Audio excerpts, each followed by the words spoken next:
Hai sahabatku semua, saya Putra Halubis pecinta yang malang, musafir di Tanah Gersang. Kali ini saya akan membuat satu kisah ulama harismatik dan luar biasa yaitu Syekh Saman Al-Madani. Bagaimana kisah beliau dan seperti apa masa-masa beliau menuntut ilmu. Simak video ini hingga akhir agar sahabat-sahabat mengenal dan mengambil pelajaran dari kisah beliau. Ayo kita mulai kisahnya. Syekh Saman Al-Madani memiliki nama lengkap yaitu Muhammad bin Abdul Al-Karim Al-Madani As-Syafi'i As-Saman. Beliau lahir pada tahun 1130H atau 1718 di Madinah yang berasal dari kaum Quraisy dan juga wafat di sana pada tahun 1189H atau 1775 serta dimakamkan di pemakaman Baqi, yang juga istri dan sahabat Rasulullah dimakamkan di sana. Kemudian beliau diberi gelar oleh murid-muridnya As-Saman yang artinya pedagang mentega, karena di saat makanan mereka habis, beliau menurunkan ember ke dalam sumur dan ketika ember tersebut muncul, ember itu penuh dengan mentega.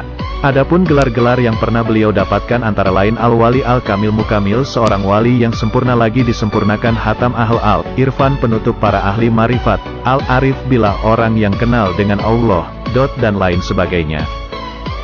Suatu ketika, Syekh Muhammad Saman berkholwat menyendiri di suatu tempat dengan memakai pakaian yang indah-indah.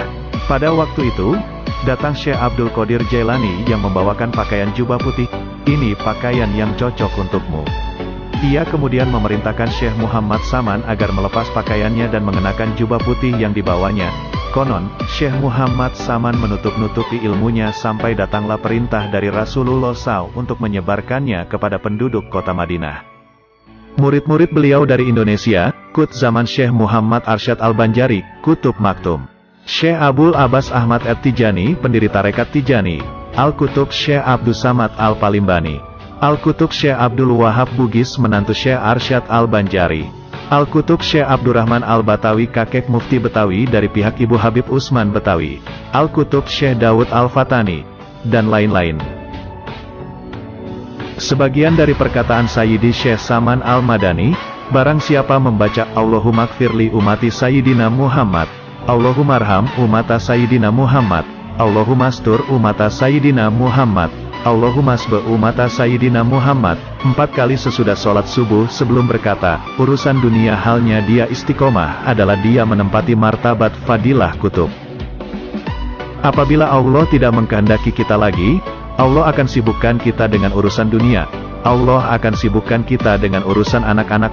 Allah akan sibukkan kita dengan urusan perniagaan. Allah akan sibukkan kita dengan harta. Allah akan sibukkan kita dengan mencari pengaruh pangkat dan kuasa. Alangkah ruginya karena kesemuanya itu akan kita tinggalkan. Aku bertanya pada orang-orang yang telah wafat terlebih dahulu menemui Allah SWT. Aku berkata pada mereka, jika kalian diberi peluang untuk hidup sekali lagi sudah semestinya bagaimana dan apa yang kalian lakukan? Mereka berkata, wahai wali Allah, kami memilih tidak lagi akan bertarung bermati-matian untuk merebut dunia dan berfoya-foya dengan permainannya. Wahai umat kekasihku dan kekasih kalian Muhammad SAW, tujuan kita diciptakan adalah untuk menyembah Allah dan beribadat kepada Allah SWT. Sahabatku semua, ini hanya sebagian kecil dari kisah Syekh Saman Al-Madani. Semoga kita bisa menjadi orang yang sangat mencintai para ulama. Amin. Saya Putra Halubis pecinta yang malang, musafir di Tanah Gersang. Sampai jumpa lagi di video selanjutnya. Terima kasih.